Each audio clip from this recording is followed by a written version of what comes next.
सम्मान करना चाहिए। माता पिता गुरु इनका जो भी अनादर करते हैं उनके जीवन में कभी भी यश की प्राप्ति नहीं होती है, उनके जीवन में कभी भी सुख नहीं आता। और पतिदेव ने वचन लिया है क्या अपनी पत्नी से कि जब मायके से कोई लेने आए, मायके से जब बुलावा आए तभी मायके जाना है, और जब ससुराल से कोई वापस मायके लेने पहुंचे तभी वापस ससुराल आना है। और कहा क्या कि हाट में, बाजार में, रात में, जंगल में, वन में, जहां सूना स्थान है वहां पर कभी भी अकेली नहीं जाना है। जंगल में, वन में, बाजार में, हाट में कभी भी अकेले नहीं जाना, अकेले नहीं घूमना। ये वचन भगवान शंकर ने माता सती से लिया था। अब राम जी वही याद दिला रहे हैं कि आपने पति को वचन दिया था कि अकेली वन में, जंगल में कभी नहीं जाओगे, और यहाँ विपिन में, यहाँ जंगल में अकेली क्यों घूम रही हो, कहाँ छोड़कर आई हो भगवान शंकर को। और ऐसा जब कहा तो माता सती तो घबरा गई, अब संकोच होने लगा।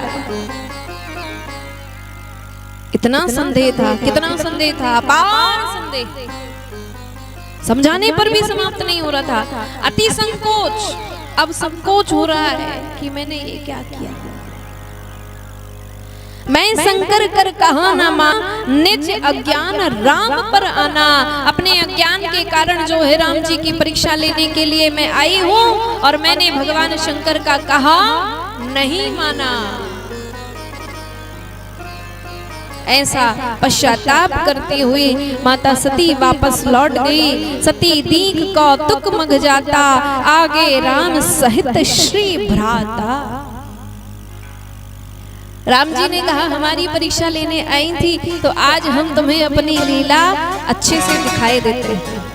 तो माता सती जब लौट कर जा रही हैं तो रास्ते में जहां तहां जिस तरफ दृष्टि डालती हैं उसी तरफ कौन दिख रहा है? राम लक्ष्मण सीता जी को देखा। राम लक्ष्मण सीता जी यहाँ से आ रहे हैं, राम लक्ष्मण सीता जी वहां से आ रहे हैं, चारों ओर दिखने लगे। और चारों ओर जब दिखने लगे तो माता सती को चक्कर आने लगे और आंखें बंद करके नयन मूंद कर एक वृक्ष के नीचे बैठ गई। जह तह रघुपति जेते सक्तिन सहित सकल सुर तेते। जीव चराचर जो संसारा, देखे सकल अनेक प्रकारा। पूजहि प्रभु ही देव बहु वेसा, राम रूप दूसर नहीं देखा। वृक्षों में, पत्तों में, लताओं में, कण कण में, क्षण क्षण में, पल पल में, आकाश में, पृथ्वी में, जल में, अग्नि में, सब में भगवान राम दिखाई दे रहे हैं। माता सती को आज सत्य का पता चला कि वह प्रभु राम सर्वस्व में विद्यमान है, वही परब्रह्म परमात्मा है जो मनुष्य बनकर आए हैं। क्यों आए हैं? कहा जगत के कल्याण के लिए, भक्तों के प्रेम के लिए। वह परमात्मा ब्रह्म जो है मनुष्य बनकर आया। माता सती लौट कर आई भगवान के पास में, और जब लौट कर आई भगवान शंकर ने पूछा हो गई परीक्षा? अब तो पता चल गया मैं ठीक कहता था ना। तो माता सती ने सोचा कि अपराध तो किया है, गलती की है। व्यक्ति जब एक गलती करता है और उसे स्वीकार नहीं करता ना, तो अपने अभिमान के कारण, अपने अभिमान को बचाने के लिए, इंग्लिश में जिसे ईगो कहते हैं, जानते हैं कि हमारी गलती है लेकिन ईगो के कारण स्वीकार नहीं कर सकते। ऐसे ही घर में कभी कभी झगड़ा हो जाता होगा और झगड़ा होने के बाद में पता चलता होगा कि हाँ गलती हमारी भी थी, लेकिन ईगो इतना है कि स्वीकार नहीं कर सकते, नहीं हमारी कोई गलती नहीं थी। तो अपराध गलती करने के बाद यदि जो स्वीकार ना करे तो एक गलती को छुपाने के लिए वह व्यक्ति गलती पर गलती, हजार गलतियां करता जाता है। ऐसे ही माता सती ने कहा कि देखो भगवान, मैंने तो परीक्षा ली ही नहीं, आपने जो बात समझाई थी वो हमारे समझ में आ गई। रास्ते में जाते जाते हमारे जो है ज्ञान उत्पन्न हो गया,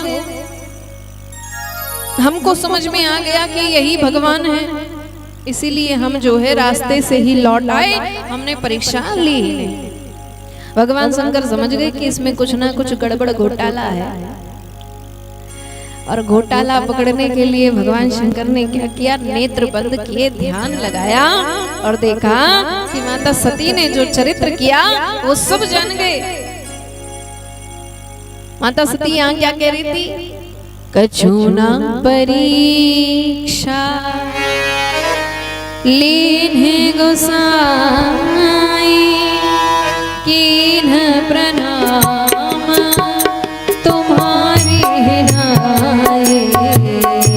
कछु ना परीक्षा लीन्हे गोसाई, कीन्ह प्रणाम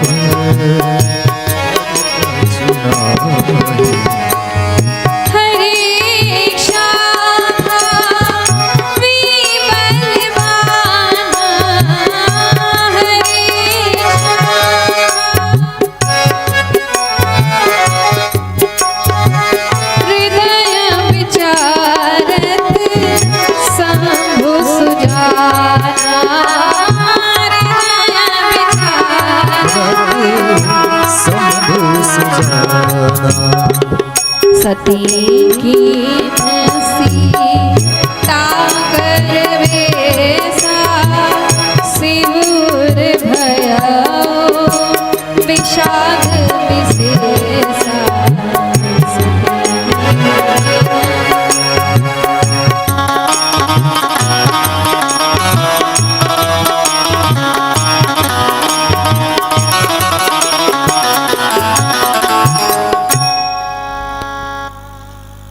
कोई परीक्षा नहीं ली। भगवान शंकर ने सोचा हरि इच्छा भावी बलवान, अरे भगवान की इच्छा बड़ी, इसके आगे किसी की नहीं चलती। भगवान ने बहुत रोकने का प्रयास किया था, बहुत समझाया था माता सती को, लेकिन भगवान की इच्छा यही थी, इसलिए यह कार्य नहीं रुका। और विषाद, भगवान शंकर के मन में बड़ा विषाद हुआ कि अब सीता का रूप धारण कर लिया। भगवान राम मेरे इष्ट देव हैं और इष्ट देव की अर्धांगिनी का रूप धारण किया, तो अब सती का यह तन स्वीकार नहीं है। एहि तन सती ही भेंट मोहि नाहि, शिव संकल्प कीन मन माहि। अब सती का ये तन मुझे स्वीकार नहीं है, यदि इस तन को स्वीकार करूं तो अपराध होगा। माता सती का त्याग कर दिया और विचलित मन से, विषाद रूप भरे हुए मन से भगवान शंकर कैलाश पर्वत पर जा रहे हैं। माता सती कैलाश पर्वत पर पहुंचे, भगवान समाधि को धारण करते हैं और समाधि में विराजमान हो गए। माता सती दुखी मन से प्रतीक्षा कर रही हैं, मैंने कैसा अपराध कर दिया, अब तो भगवान जो है मुझ पर दृष्टि भी नहीं डालेंगे। भगवान समाधि में बैठ गए। बोलिए शंकर भगवान की। और कैसा स्वरूप समाधिस्थ भगवान प्रभु श्री रामचंद्र जी का ध्यान किए हुए बैठे। तो आवश्यक है कि हम अपने मन को निर्मल बना लें। निर्मल, ये जो कूड़ा कटका भरा है ना मन में, कचरा भरा हुआ है, इसके प्रति उसके प्रति ऐसा ये वैसा वैसा हम सोचते हैं, जो इसका बुरा हो जाए। अगर अपने जीवन में सुख चाहते हो तो कभी भी मन में ये विचार मत लाना कि उसका बुरा हो जाए। यदि आपके साथ किसी ने अपराध किया भी है तो भगवान से प्रार्थना करो कि हे प्रभु इसकी बुद्धि अब सुधार दो, तो आगे से ये ऐसा अपराध ना करे। लेकिन इसका बुरा हो जाए, क्योंकि जिस क्षण आप ये सोच लोगे कि उसका बुरा हो जाए तो उससे पहले आपका बुरा होना है, ये निश्चित है। तो यदि हम चाहते हैं कि हमारे घर भगवान आए तो क्या करना पड़ेगा? क्या करना पड़ेगा? मन को साफ करना पड़ेगा। घर में जब कोई आता है तो सबसे पहले क्या करते हैं? घर की साफ सफाई करते हैं ना। साफ सफाई करने के बाद भोग बनाते हैं, भोजन बनाते हैं, भोजन पवाते हैं, सेवा करते हैं।